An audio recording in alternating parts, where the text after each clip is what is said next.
In today's show, Conor Bergin of Blazers Edge joins the program, and we talk all things Trailblazers. A cool 22 games into the season. Welcome to Locked On Blazers. Let's get into it.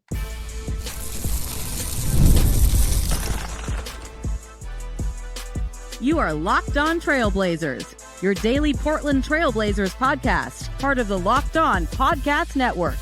Your team every day. What up, world? It's your past first point guard and Trailblazers reporter Mike Richmond.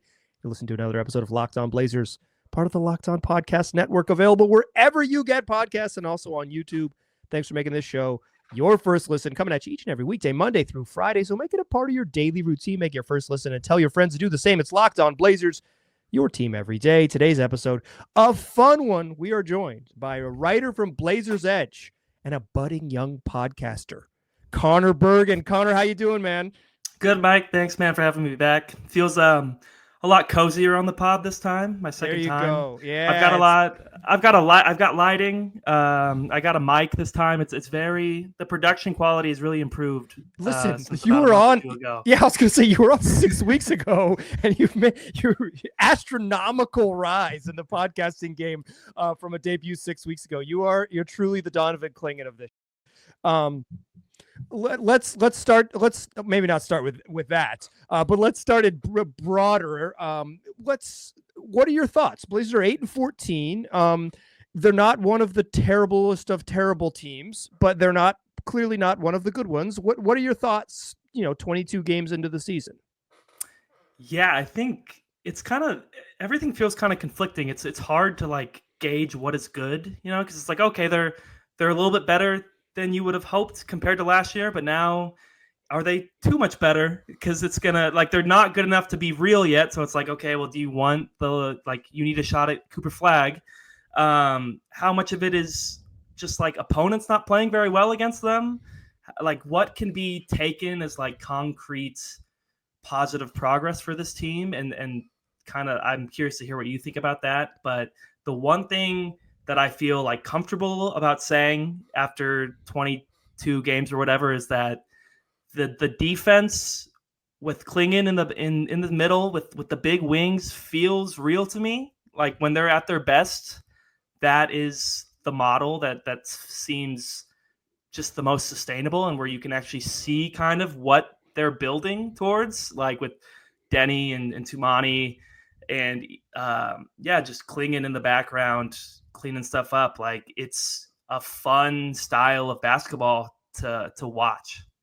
Yeah, I would agree with that. I think you can see the vision. I will say one thing that the last couple of years is maybe not at this media day, but the prior media day, they were we finally have a team that fits Chauncey Billups' style. And then they were horrendous on defense.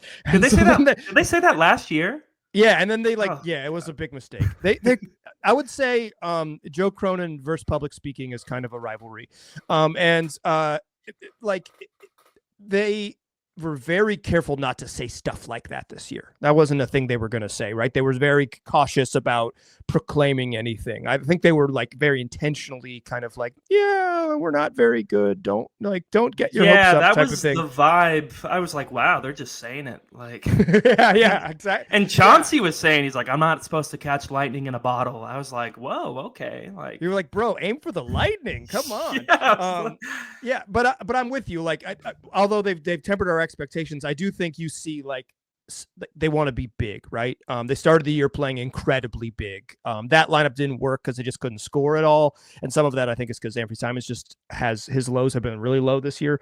But it's with Denny and Tumani, who's been really good on defense, and Jeremy Grant, who I think has had a really solid defensive season. I thought he was kind of bad on.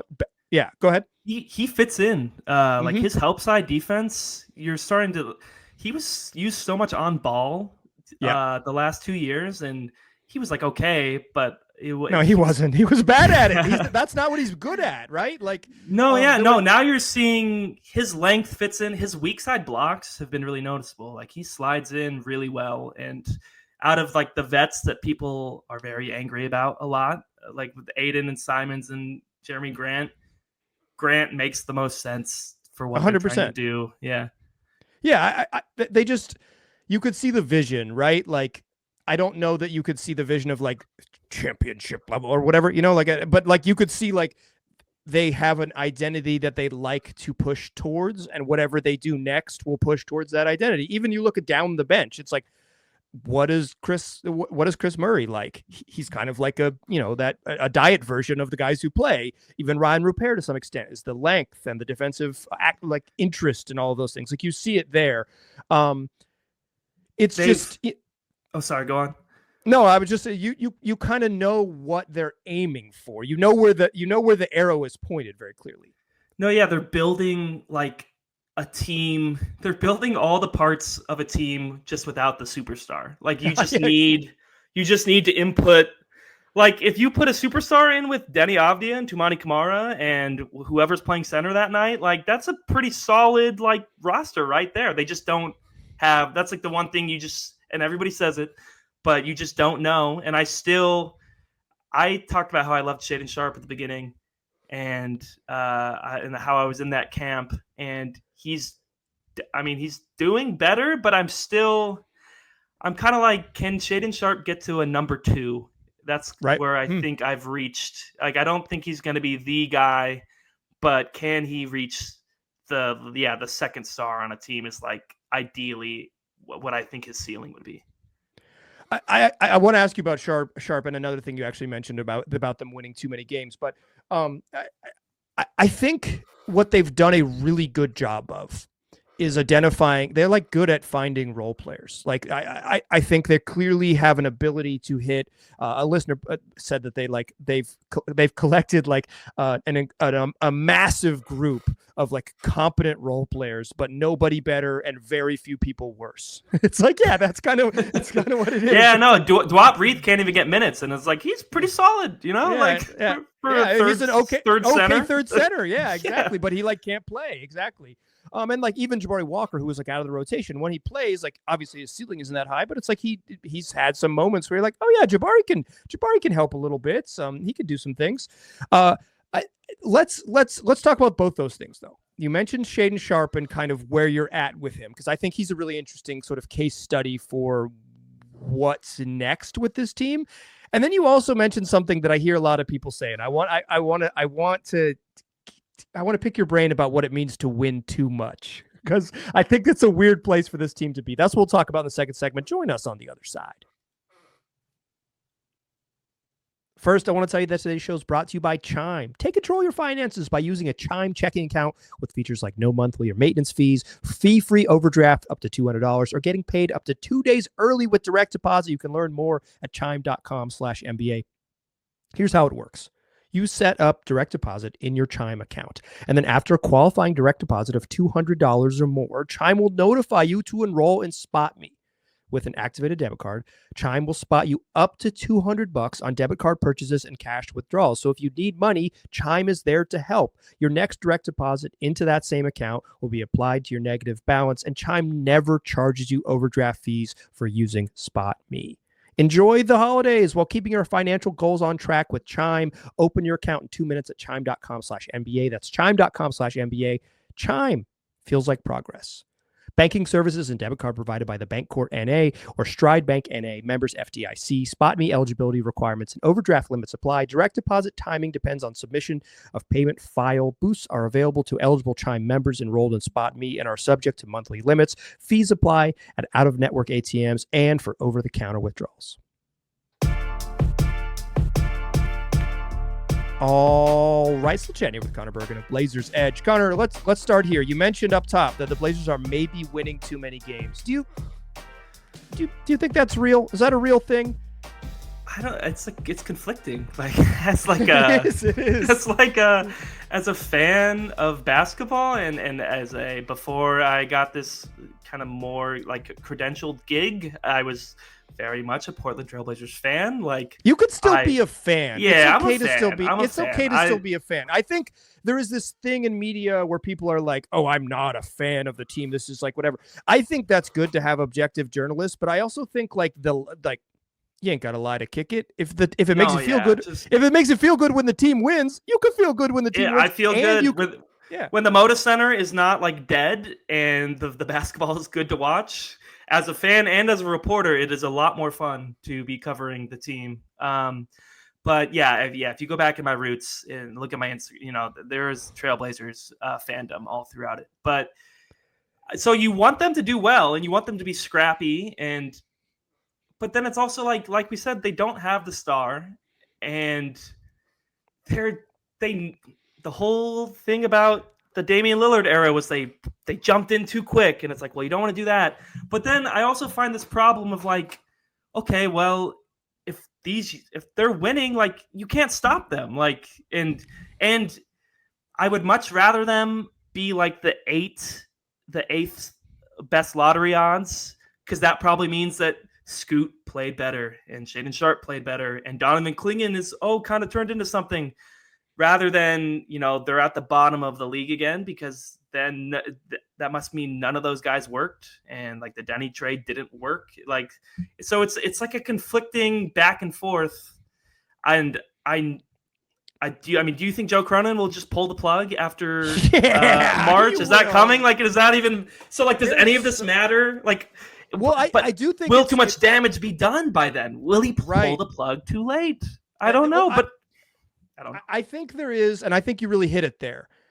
If they were like objectively the worst team in the NBA, and they're still playing like recent acquisitions, Toumani Camara and Denny Avdia and Scoot Henderson and Shaedon Sharpe, and they suck, and they're like a 7-win team in like February, it's like, oh, there's not a thing that saves this. So there is some part of the rebuild that needs to have progress. Like, you need to see, okay, these two things work, these two things don't, this thing might work, let's stay with the two things we know, let's hold on the maybe, let's punt on the two things that don't, right? Like, you need some data, like, you need to understand it. And like, again, like, if they sucked because the Denny trade was a dud, if they were really struggling, it's like, that's bad. That isn't good. That isn't a good path. Shaedon Sharpe, it's like, oh, are we mad that Shaedon Sharpe had 2 30-point games in a row? No, that's what we want to see. So it's just like interesting back and forth. Overall, to answer like the broader question, I think they're winning a proper amount right now. We're between the two. And of course, once Cronin pulls the plug, like, then we'll kind of see what happens. I guess as long as they don't think like, oh, this is it. Let's pay all these guys. I would say, you mentioned the going all in earlier, is like all in too early. The Blazers in the Dame era kept mistaking good fortune for proof of concept. They finished as the 5 seed in the West with 44 wins. It was a weird down year in the West. Last year, 44 wins in the Western Conference in last season would have landed you 11th. And that year, wow. in the 2014-2015 season, the immediate season post LaMarcus Aldridge, 44 got them the 5th seed, right? Like, it was a weird. And then Chris Paul hurt his hand and Blake Griffin was hurt, so that's that year, right? When they beat the Clippers? Exactly. They beat the Clippers. It's like, exactly. Well, they only beat the Clippers because Chris Paul and Blake Griffin were hurt. So yeah, you can't read too much into this. I mean, do you also subscribe to the belief that if you keep losing, the culture goes down the drain? Which, I mean, that has to be a bit of truth, right? I don't know if I subscribe to it if you are playing with purpose. I look at a couple different examples here. One, the Oklahoma City Thunder. Shai Gilgeous-Alexander didn't exactly get poisoned by losing for a little bit. You know what he got? Good. he got good. And I would say, and the Rockets, who were like really dysfunctional during the Steven Silas era, got Kevin Porter Jr. up out of there, got some sort of steadying vets, including one of them, which is Dylan Brooks, which is amazing that that's a steadying vet, but it's a certain type of steady. But Fred VanVleet and Jeff Green, they added that to the mix of the players they drafted while being a mess. They hired the right coach and they took off. Now they're one of the best teams in the league, right? And like, do I think Jalen Green was poisoned by losing? No, I think Jalen Green was maybe poisoned by talents. Like, I think his issues are basketball stuff as opposed to mental stuff. I think Devin Booker. He didn't win 25 games until his 6th NBA season. And then when Devin Booker got a bunch of Hall of Fame teammates, you know what he did? He looked like a winner. He played in the NBA Finals. You have in 30 seconds, you have fully convinced me that about the culture does not get affected by losing seasons. I do think you can build. Okay, hey, listen, I'm a believer in tanking. I'm not even. I kind of think it's the only path because of the way the NBA is set up. And I don't think you have to lose every single game. Right now, the Blazers are in 7th. In our reverse standings, they have the 7th. I was like 7th in the West. Oh my! The 7th worst record in the league. Washington, New Orleans, Utah, Philly, Charlotte, and Toronto are all below them. May I make a point? Also, the league is so many teams that were supposed to be competent to like good are so much worse than. Yeah, New Orleans being horrendous.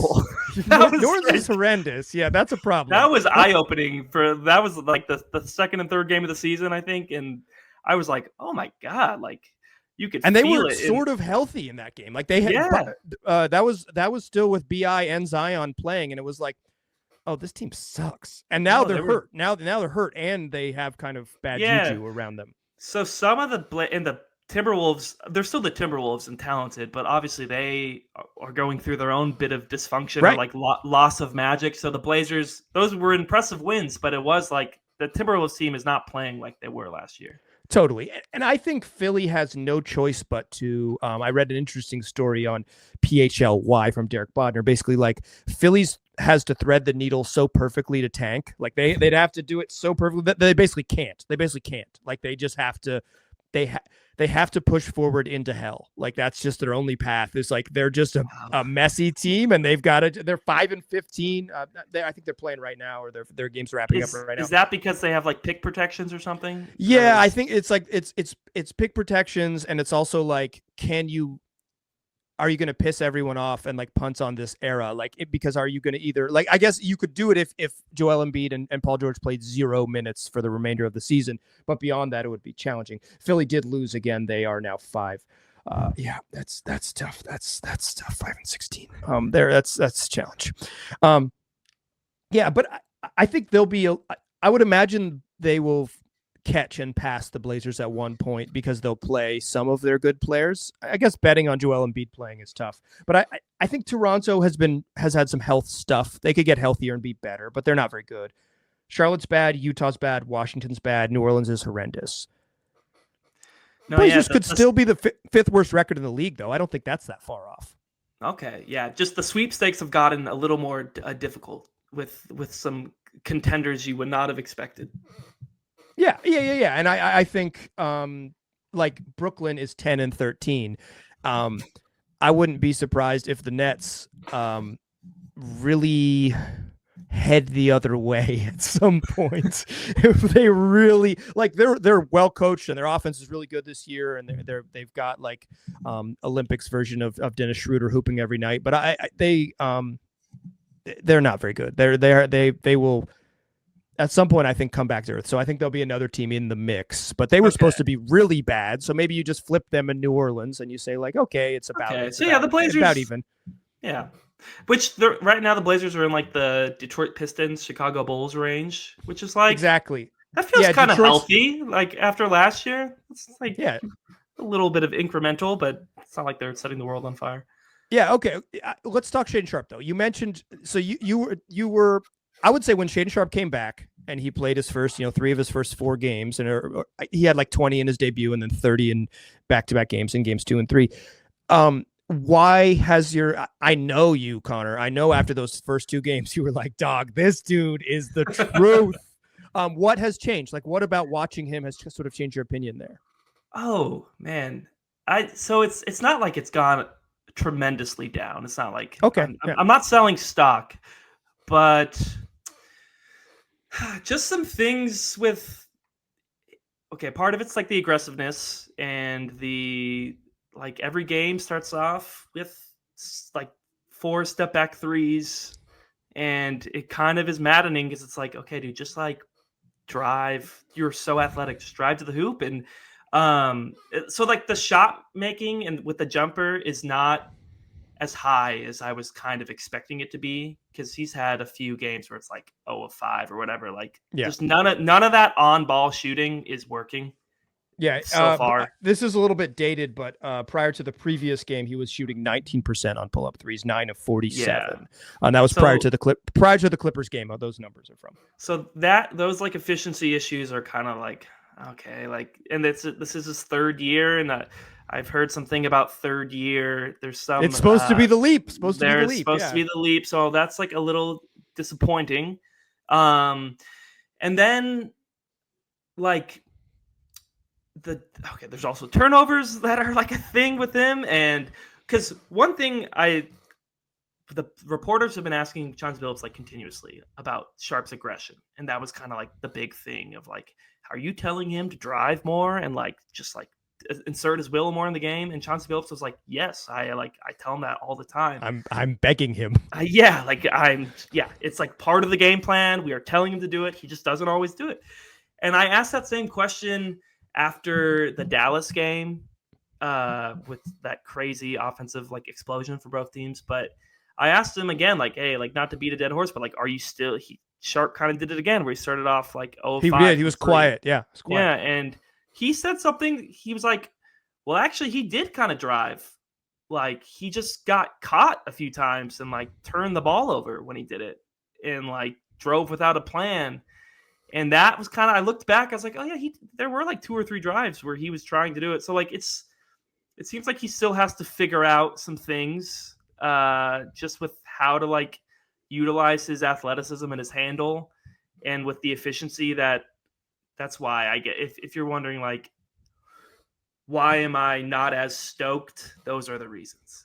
Yeah. I think there is, like early on, for me, it's the assertiveness. It's like, does Shaedon Sharpe have the sort of makeup to be a ball hog? Like, is he wired to be like, y'all sure are shooting too much. Give this thing to me, and just like go and attack and like be kind of does he have that Delano Banton in him?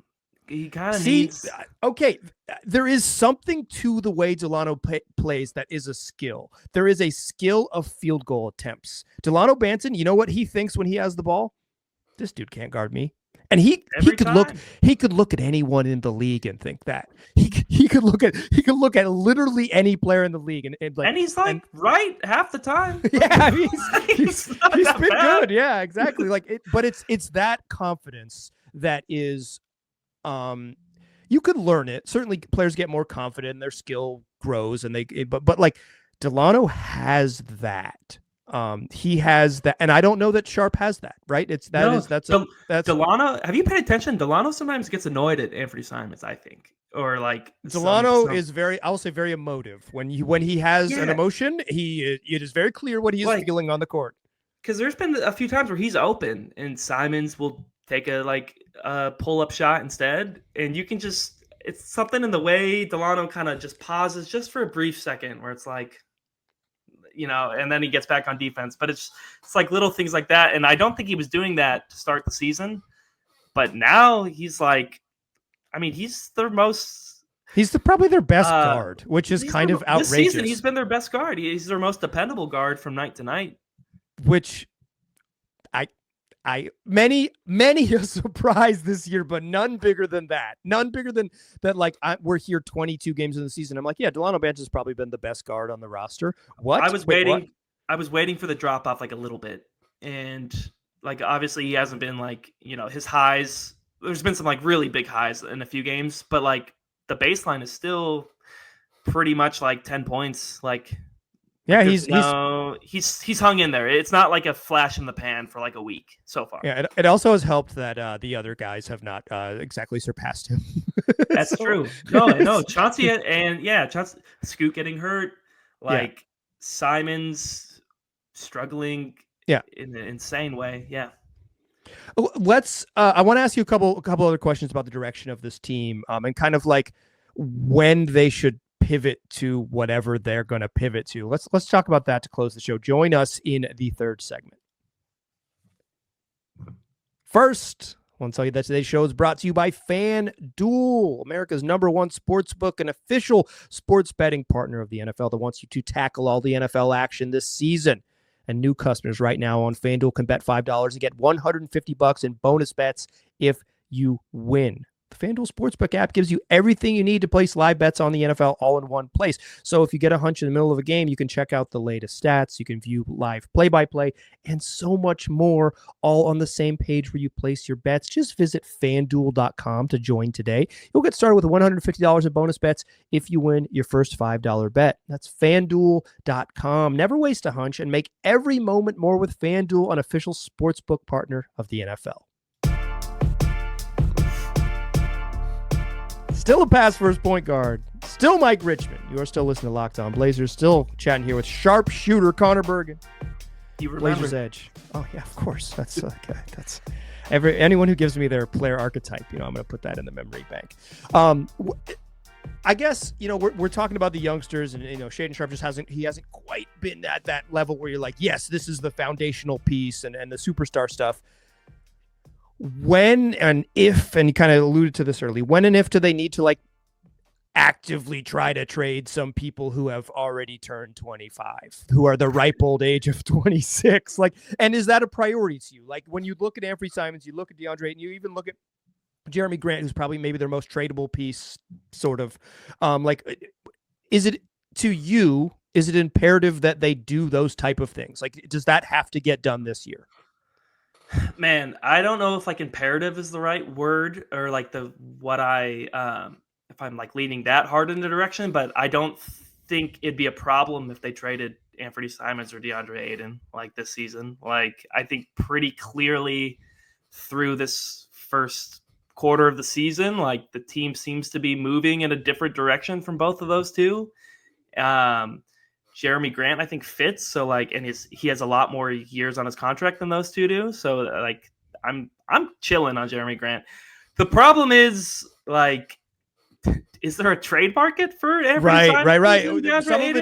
Some of it is Jeremy Grant looks more competent, which makes him more tradable, which makes him maybe more likely to be traded. It's you can't just trade nothing. That's not how it works. I don't know. I have a hard time looking out into the world, and I'm not super good at sort of cooking up on the trade machine, nor am I particularly interested in it. But I have a hard time seeing DeAndre Ayton having a frothy trade market at his current dollar value. No. I mean, maybe if you take back the right money, but it seems unlikely that another team in the current economic climate, which is so punishing for teams and even restrictive for making trades, could find a need for a $35 million center who's pretty good. Clingan and Robert Williams playing so well just shows in the modern NBA, if you don't need to pay a center that much money unless they're Jokic or Embiid. Yeah, Embiid of 2 years ago, but no longer. No, I'm just kidding. Maybe he might be fine. He might JoJo might get the knee right and make us look silly. He not that long ago. Excellent. As recently as this time last year, an excellent basketball player. It's just tough. And for me personally, I really value centers to be rim protectors. I think that's the #1 skill you'd like them to have, because I think the most important thing you can still do in the league is prevent guys from making layups. There's other stuff that is valuable, and certainly DeAndre Ayton is the Blazers' best offensive center by a wide, in terms of individual offense, by a wide margin. But he's behind the other two in terms of defensive impact, but he's also available, and availability matters to some extent. It's a real bummer this season. I would say my biggest bummer so far this year has just been not being able to see Scoot regularly. And now it seems like Donovan Clingan is out for a month or something. Or maybe that was the heartbreaker for me, because that game where he had all those blocks in the fourth quarter, best performance by a Blazer all season long. It was incredible. Yeah, no, and it was so cool to be at the arena that night, because it was fans were discovering him for the first time, and I don't know if you were, maybe you have a similar story with CJ McCollum or something, but it was you could feel the energy in the arena with every block. People were whoa, who is this guy? It was kind of that little little Rip City energy that we kind of have been lacking in the last like 2 years. Yeah, it was hope. It was like the palpable feeling of hope. And it was like, oh, this dude's got it. And he's doing the exact thing we thought he would do. Like, oh, who's the new guy? He's big and he's supposed to play defense. Oh, he just blocked 5 shots in the fourth quarter. Yeah. And kind of sunned Rudy Gobert to it was he was really diving impressive. on the floor. Like I called it a heater of defense and hustle, which I had never seen that. Like you see people pop off for like 50 points like pretty regularly now. And I was like, well, this is almost more entertaining than like a 50 piece. Yeah, he exactly. He caught momentum on timing Timberwolves drives. He was like, "Oh, I can see it." He was like, he slowed it down. He was just seeing the ones and zeros. He was like, "Yeah, this is too easy." I know kung fu for my real heads. I'm not a real head because I did not. That's a reference to the first Matrix film. Probably came out when you were. I've seen the Matrix. Okay, yeah, you were in the 2nd grade. I was, I think, just born. Okay, well, that's even worse for me. That's even worse. Whew, that's tough. So do you? I wonder about. I wonder on getting back to quickly before we get out of here. Getting back to the idea of trading these guys. You mentioned like watching Rob and watching Donovan makes you more comfortable trading, exploring trade options for DeAndre, and you actually aren't going to be the one doing the trading. But if the Blazers don't have a guard that is better than Anthony Simons, if the guard that's better than Anthony Simons is Delano freaking Banton, does that change your opinion on it? Or like, where are you on that?